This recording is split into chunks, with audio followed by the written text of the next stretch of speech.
Greetings, everybody. I hope everyone is keeping safe and healthy. And if there are any of those who are, God forbid, infected, they should have a speedy recovery, speedy and painless. Um, First and foremost, to dispel any misunderstandings, I am not officially in quarantine. Thank God. I'm not having any real symptoms. I'm just exercising caution, you know, not to get infected and not to infect, because I had a lot of guests in Purim, a lot of guests that I came in personal contact with. So much so that I was disinvited from certain a private minion I was invited to. When I was transparent about all the guests that I had on Purim. So a special minion that was being organized by invitation only. I was disinvited from, but fortunately, I got myself invited to a different private, by invitation only, backyard minion, where I was also privileged to participate in a bris uh, that was held at that time. Obviously, the bris happened indoors, and all us people had to remain outdoors by the entrance to just answer Amen to the brachos.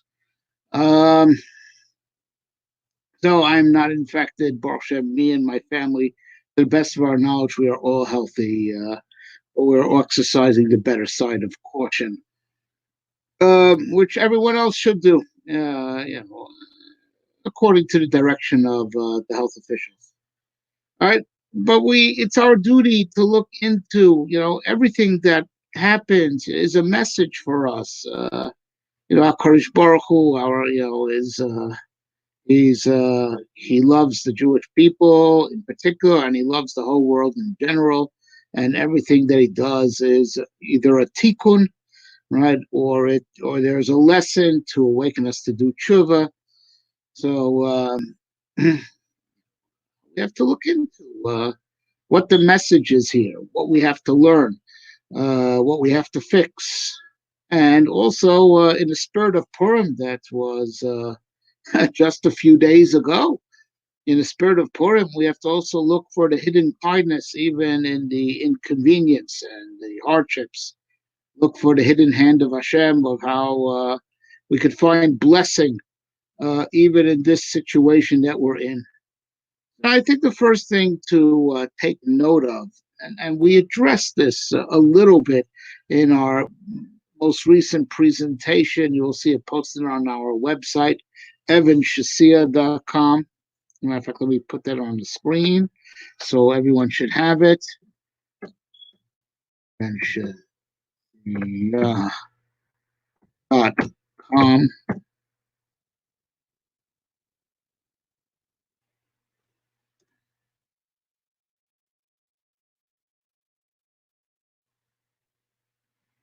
This is right. Let's try. Let's see if this goes.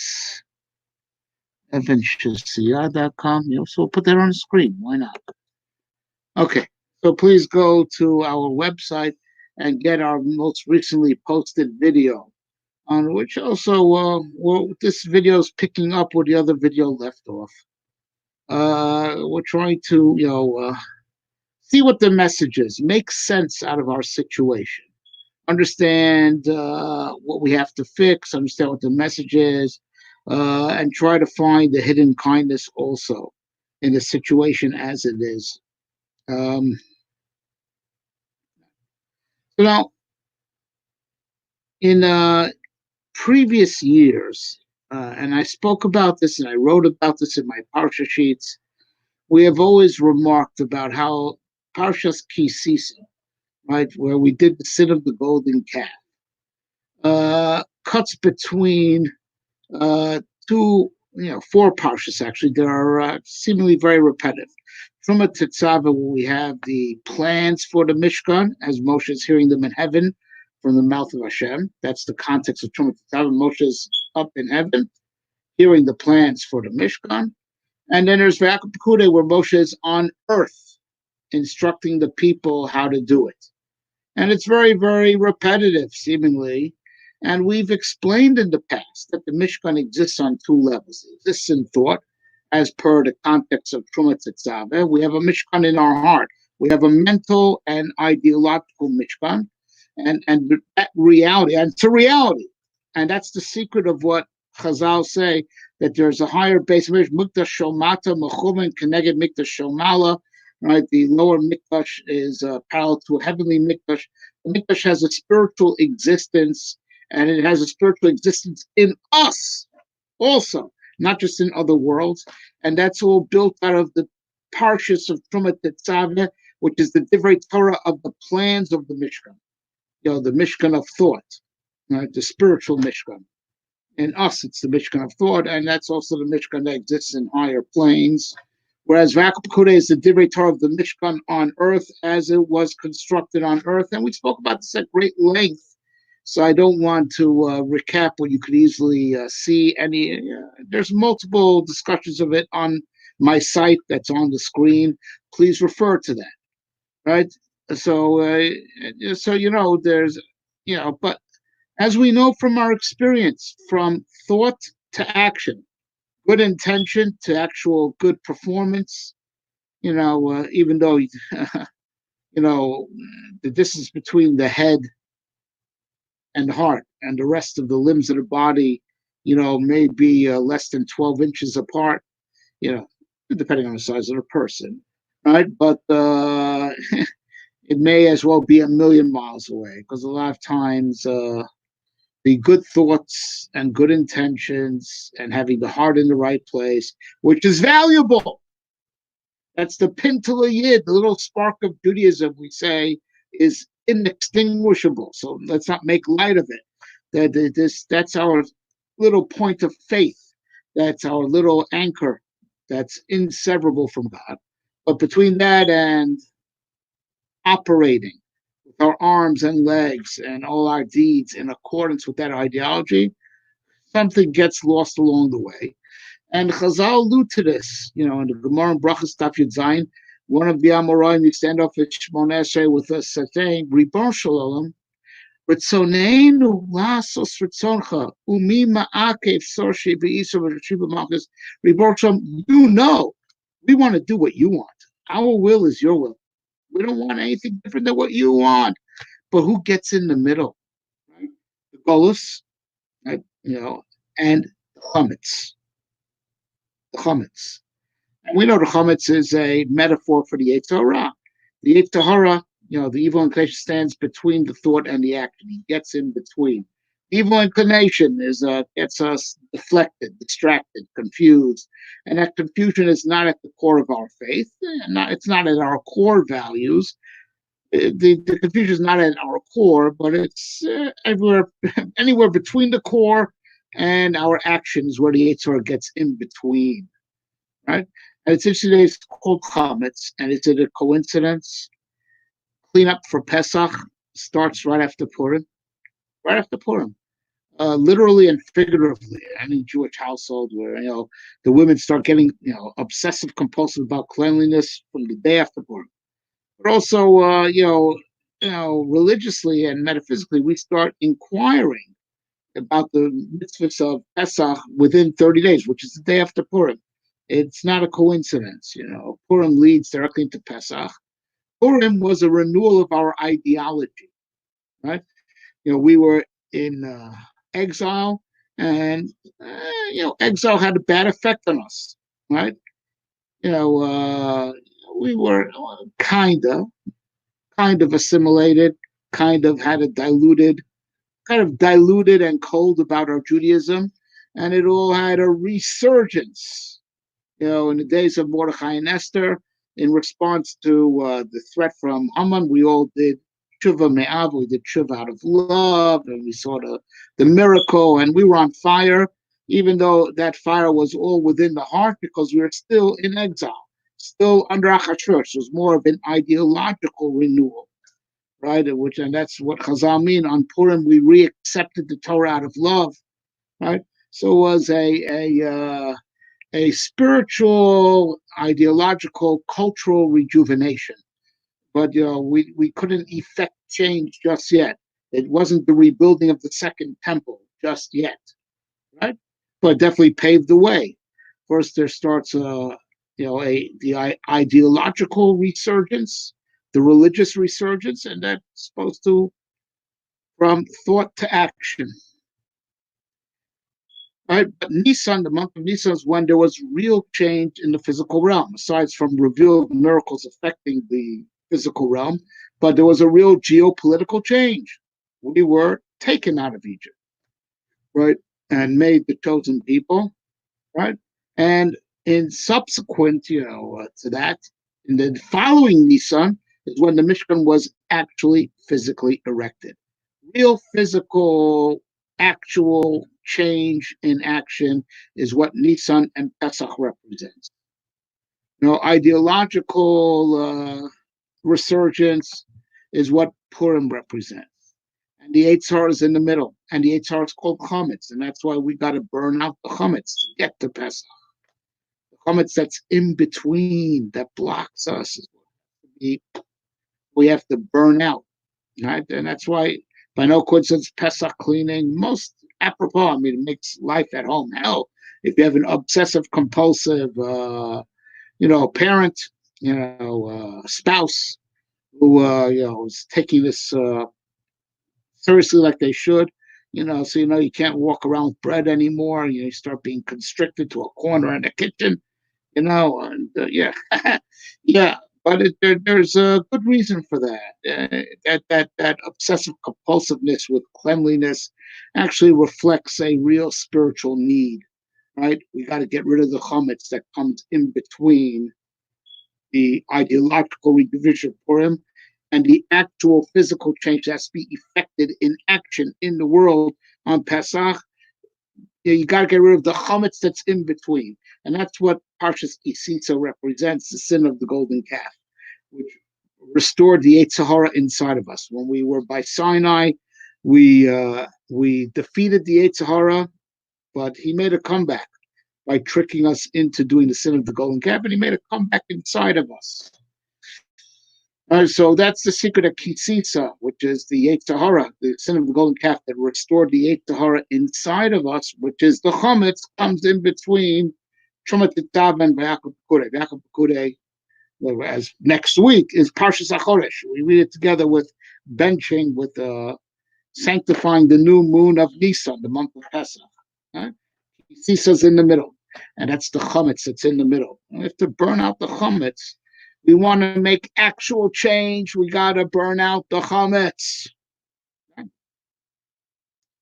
So, even though Corona kind of started before Purim, but we, for some reason, by no coincidence, the message hit home hard after Purim. With the shutting down of the shuls and the schools. It's a terrible thing. And so we had better learn from the situation so the situation doesn't repeat itself.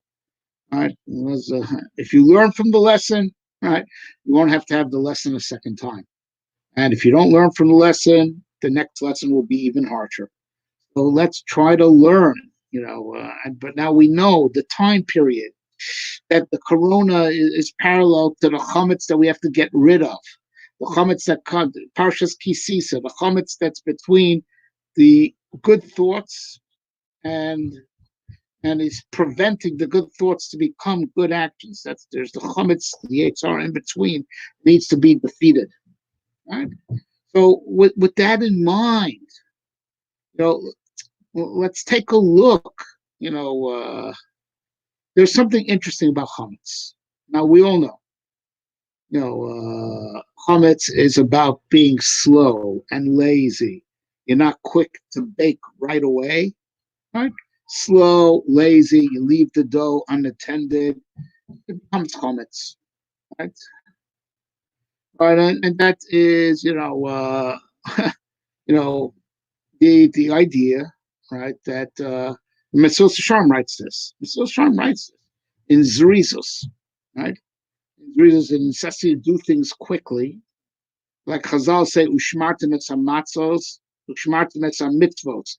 Guard the matzos, they don't become chametz. You create guard the mitzvos.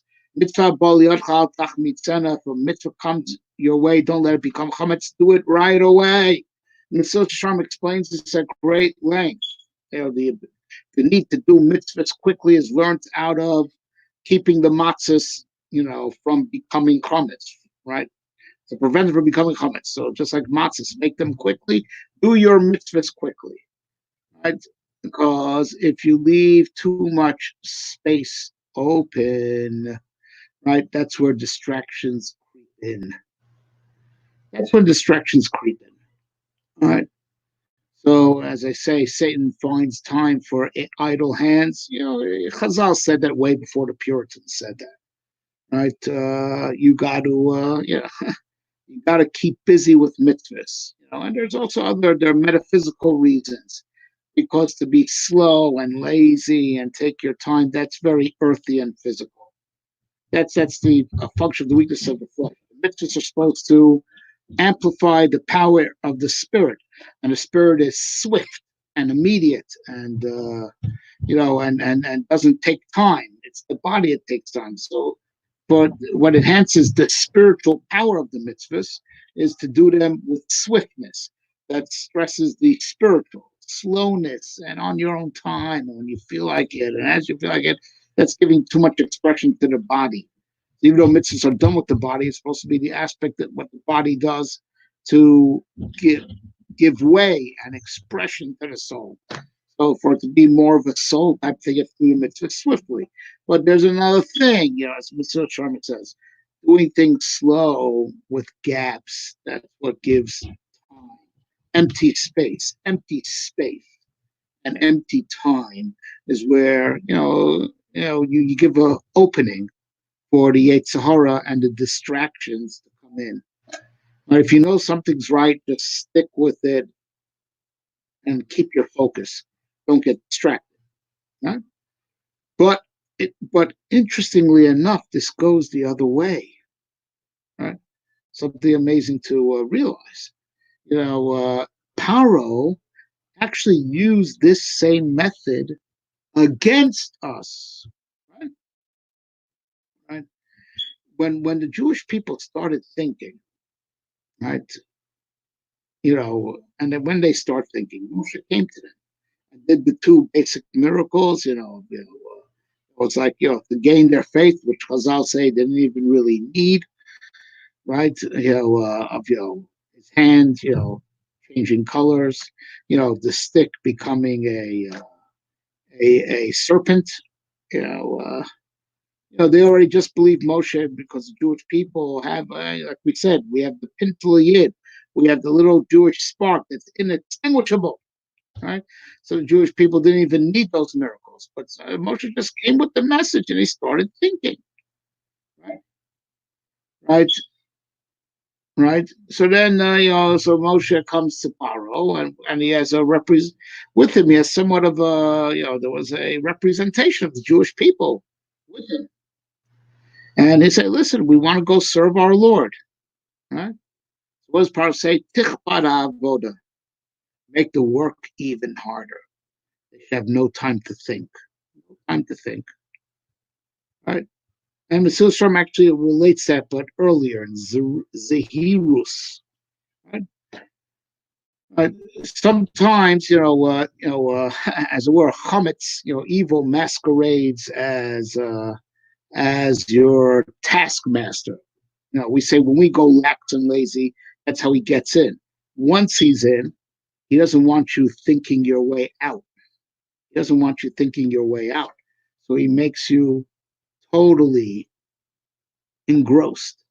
He makes the job harder. So if you're pursuing your career, he gives you a perception that no, put in more time, put in more time, put in more time. Which means don't make time for your family, and certainly don't make time for Torah learning during the week. Don't make time. You got to put in more effort to your career if you're going to succeed, right? And you should never ever always answer all your emails immediately and your texts, and no, keeps you busy. Keeps you busy. And it's not really a contradiction. It's very simple. When the evil's on the outside, and you're busy with mitzvahs, stick with the mitzvahs. Don't give any gaps for him to get in. But when the evil's already on the inside, The reverse is true. You got to take out time to think your way out of the box. Say, whoa, whoa, where am I going? Stop, and let's take stock. Where am I headed with my life? Where am I going? What am I doing? Stop, just stop. Right? And the Mitzvah actually talks about that earlier in Zehirus and being careful and watchful. Right? We have to take time out to think and get our bearings straight. Right? Oh, this you understand, a little bit of you know, how some people advocate davening fast, because if you daven fast, right? You're not going to start thinking about other things. That's the way to keep your mind on your prayers. And some people say just the opposite: daven slow, daven slow. It's not a contradiction. Well, first of all, one reason why it's not good is that if you have deep things to think about during davening, like if you're already on the level, you're doing kavaras, okay, so daven slow is in, so you have a time to think those elevated thoughts. But we're talking about regarding even a regular Jew. There's in amongst the Hasidic world, there seems to be a contradiction. Some Hasidim advocate davening very fast, for their Hasidim, for the common Chassid. Some advocate davening very slow. And truth is not a contradiction. Depends, right? If your concentration is good, then daven fast so as not to lose that concentration. If Yetzer Hara is already in and you're already distracted, don't daven fast, right? Daven slow to try to regain your concentration. Think your way out of the distraction. You daven fast while distracted, the whole davening, you miss the whole davening. You have to so if you're not distracted, daven fast to keep the concentration. Right? If you are distracted, daven slow, pausing to clear the mind and restore your concentration, restore your bearings. Right? Oh, this you understand, kind of, why the traditional Lithuanian yeshiva world rejected Musar and Hasidus. They said, we're on a straight path. We don't need to take time and get our bearings straight. We are on the straight path. We're just learning all day long. What could be better? We don't need to take time. However, history has shown that, we're allowed to say this. History has shown, even before the Holocaust, that the Yetzer Hara found its way in, and the Musar yeshivas that integrated, taking out time to think, where are we headed? What's this all about? Yes, even at the expense of learning Gemara, taking time to not learn Gemara and not learn halacha, to think, what am I doing with my life? What am I living with? Those are the ones that stayed religious. Right? Because when the Yetzer Hara makes it in, you got to take out time. So there's no contradiction between one part of the and the other. Right? It depends. When the Yetzer Hara is in, which is what Parshas Ki Sisa represents, with the sin of the golden calf, the Yetzer Hara penetrated inside of us. Right? You got to take out time. So this is one of the lessons we learned from the coronavirus, and one of the ways to turn the whole coronavirus into a positive. It's grinding things to a halt. We are so swept up with our careers. And sadly, as history has shown, with what happened with a great deal of the Lithuanian yeshiva movement that rejected Musar when it was clearly needed, right? You could be swept up even with your religious life, doing it by rote, and doing it, because fit it in quickly. It's part of a set routine that you're mentally locked into. You never get your bearings straight. What am I living for? What's really important? Right? So that's one thing. The coronavirus, a blessing in disguise, is that it's forcing the whole world to take out time to think, grinding things to a halt. Right? That's the hidden goodness that's there. And that's probably the lesson that we should learn. Right? And of course, it's a painful lesson. Because it's going to hurt the economy. It is hurting the economy. Right? And there are certain people being hurt because it's not pleasant for those who have contracted it. And I'm sorry, not making light of it. But it's to teach us the lesson of stopping. Take time out and ask yourself what's really important. What are you living for? Right? Are you really sincere about your Judaism? Are you living your values? Right? Take time out. This is the chametz that's already inside, and we have to, the way to, if it's penetrated already, you got to take time out to get rid of it. Right? You only stick with your routine. Right? Fast, fast, fast, fast. If you know you're pure on the inside, so you stick with it fast, fast, fast, not to get distracted. We are distracted. Take time out to break out of the distraction. Right? And that's one of the things of the coronavirus teaching us, stopping life, stopping everything to take. Here I am, like I said, I'm in Berkshire, I'm not in quarantine in the literal sense of the word, but me and my family staying indoors, and it's interesting seeing things I didn't see before, including what my kids are watching on their phones, you know. But now I'm seeing it because I'm stuck in the house, they're stuck in the house, you know, you know, spending time together, we rarely have, right? And then there's time to think. You can't just run out. You want to avoid running out. It's sort of you got to run out. There's a sale there. Oh, and maybe you need something, and maybe the refrigerator's not totally full. Maybe this is a blessing. But of course, we're getting it the hard way because we deserve to have it taught to us the hard way by our sins. That the lesson is a hard lesson, but let's take the lesson. Right? That's one thing. All right. Then there's another thing. We mentioned about the economy hurting. Right? Then we're seeing another thing. Now, again, I ain't no Bernie bro. I'm a capitalist. And I'm sorry not voting for Biden, the senile. Right? Yeah, Trump, make America great again, keep America great. That's me. That's me.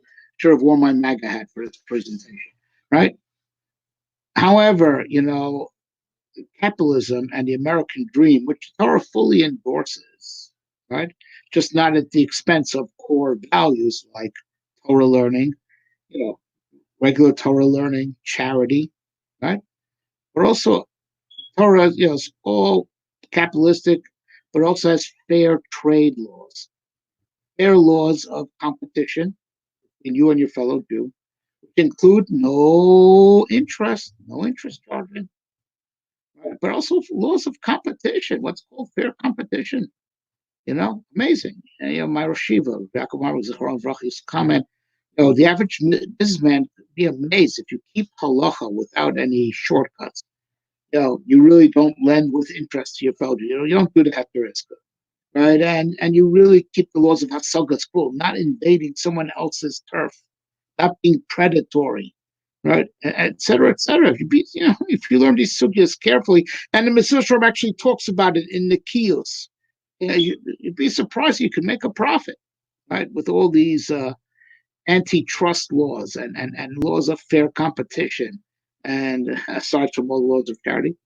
Says Rosh Yeshiva, you can. We have to believe it's God's world, and we can all attain prosperity and affluence and even wealth. That he who works harder will indeed have more, or work smarter. Yes, you could have it with keeping all these laws of being fair to fair to your competitor, right? But you might ask, but I won't be as wealthy as if I am predatory. If I lend with interest, with that risk, and that's wealth you don't need, right?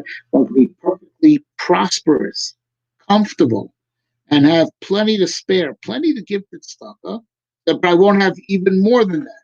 That even more than that you don't need. Not only don't you need it, it's probably bad for you. Not just bad for you spiritually, but of course bad for you physically. Overeating, bad. Too much comfort. It's bad for the body, as we know, right? But it's causes stress. Stress. If people would only know to say, the Rambam, The Rambam was not in favor of a kollel-style life. The Rambam held it was prohibited, right, because you should not take money for your learning. Right? The Rambam is very strict, very big purist about this. You work for a living, and Rambam also, you know, he preached a balanced life, which involved eating decently, good quality food, drinking wine with every meal. Take a look at what he writes in those days. And yet the Rambam said you have to learn the entire Torah. Right? As well, it's not a contradiction to make a living. You could work 3 hours a day and learn for 9. The Rambam said, for every Jew, work for 3, work for 9, and you'll have everything you need. You don't need more than that.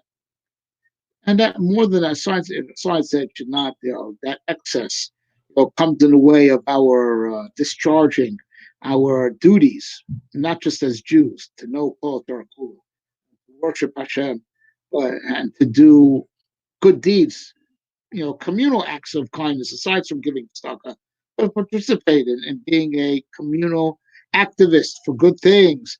But also it interferes with doing your duties as a spouse and as a parent, right? Giving time for your family. That excess is bad for you. It's really bad for you, right? It's bad for you, not just spiritually. It's bad for you. It's bad for your family. It's bad for your emotions. Bad for your health. And you know how what's the worst part of it? Which it's a type of thing that causes all of the damage above. Stress. Stressing about that extra money or stressing about those extra assets. And we know there's nothing worse for you than stress, especially during an epidemic. We mentioned this in our presentation from last Thursday night. Please go to it at our website, our most recent video. Rabbi Akiva Eger, when there was an epidemic in his town, so a lot of the safety protocols that he advocated are very similar to what we are doing. It seems the safety protocols to avoid infection are timeless, right? Timeless, right? One of the things he says at the end: avoid any stress, avoid any sadness, avoid any depression, because that's a killer. The excess that we're stressing about, to have more than that guy, keep up with the neighbor, right? Killer. The stress. Excess means stress, right? We're just programmed. We are suggested that we're lacking without, but it's just excess, and because it's excess, fully unnecessary, it kills us. So first and foremost with the stress, and of course there's a ripple effect of how it destroys our learning that we're obligated to do every day, twice a day, with a clear agenda, realistic plan to finish the entirety of Torah that's incumbent on every Jew. It ruins our ability to be there for our spouses and our children. The problem is our spouses and children are brainwashed us. They want us out there bringing the excess because they like that money, right? Right? It's sad, that's why we have to take time out to get our bearings straight. But that stress is horrible. That stress is horrible, right? And that stress is caused by excess. Right? The Torah is a capitalistic system, fully in accordance, the American dream, does not contradict the American dream, but there comes a point where it's excess and you just don't need it. You're perfectly prosperous and comfortable without it, and it's just causing you stress. So we're seeing something amazing, that I hope this doesn't die. I hope this lives on. I've always joked with my kids, I am not so prosperous, right? I've always joked with them that I'm going to make them a wedding in the backyard. And probably it'll be good, because, by my wedding night, when I got married in the Ramada in Jerusalem, I'm not going to say how many years ago, decades ago, a long time ago, right? On my wedding night, I told the caterer, it's the happiest night of my life. I'm not eating the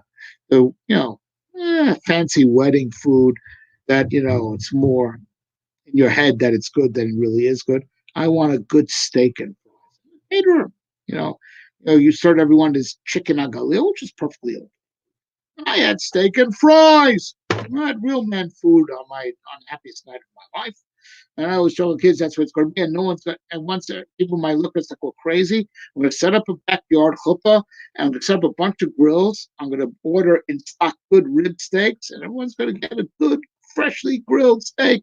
People will swear it's the best wedding they were ever had. Right? Right? Joking, joking. Right? And it just cost us, a couple $1,000. It's happening. It's happening.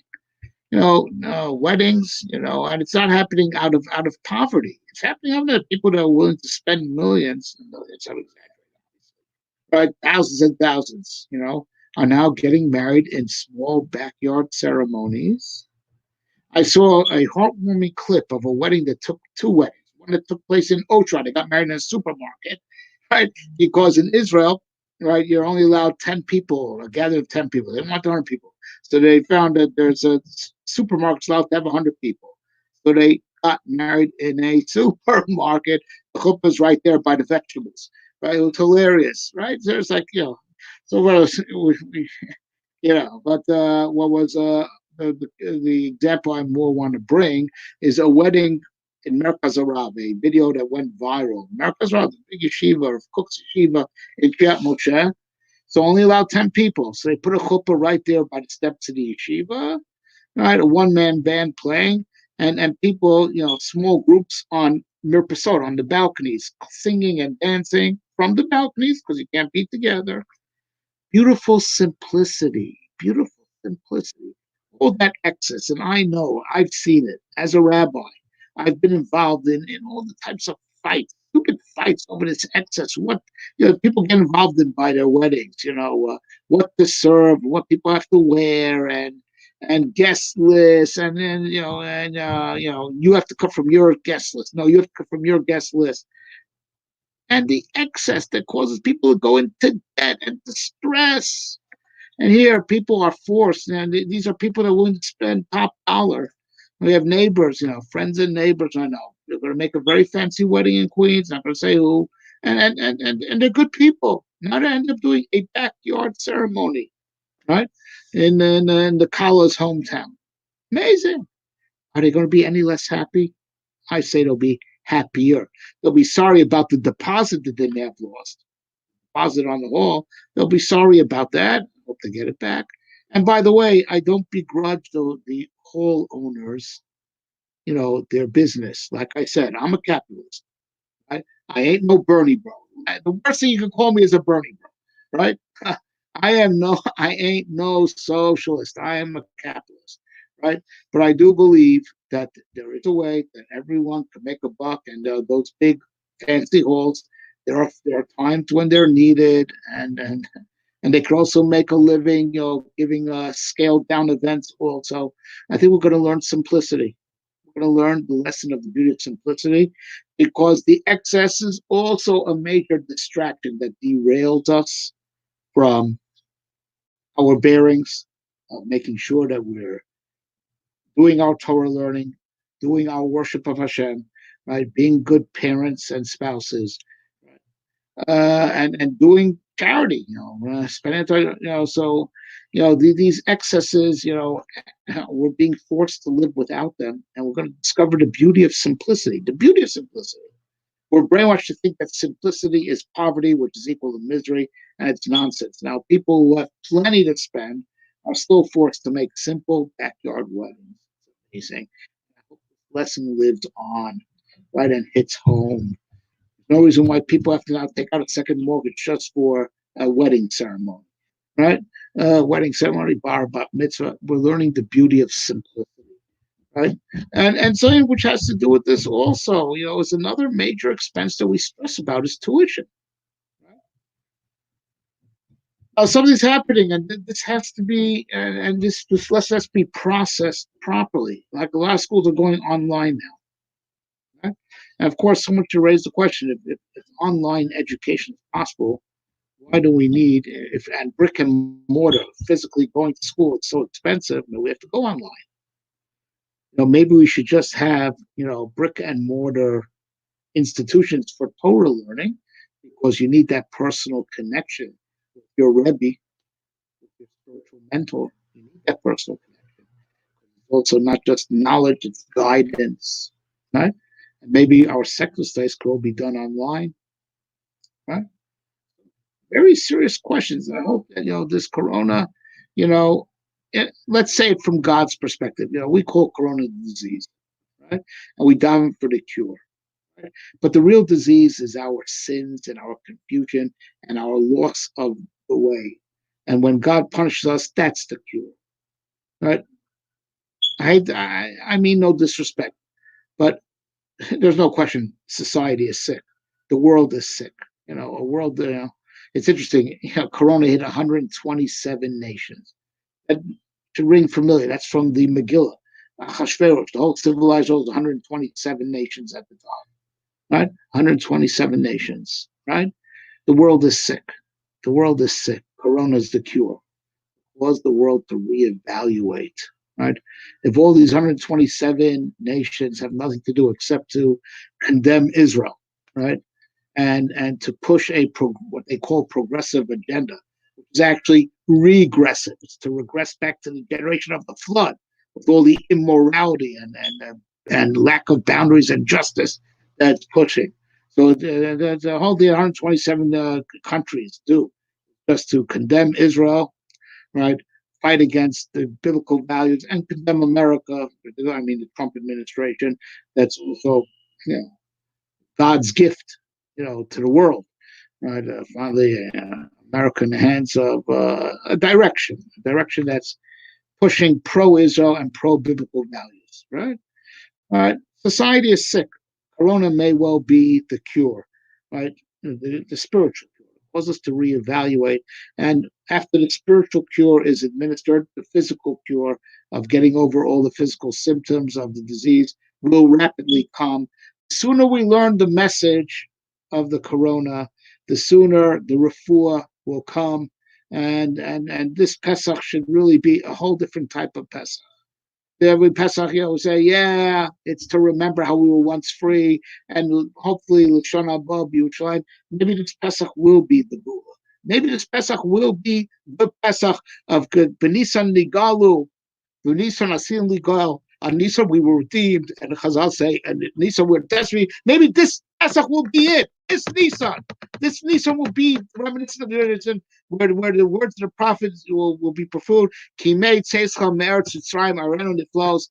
Like when you left Egypt, I'll show you those wonders again. Maybe this Pesach will be the Pesach of the redemption, right? If we learn the lesson we need to learn, everyone should keep safe and above all reflect and do tshuva.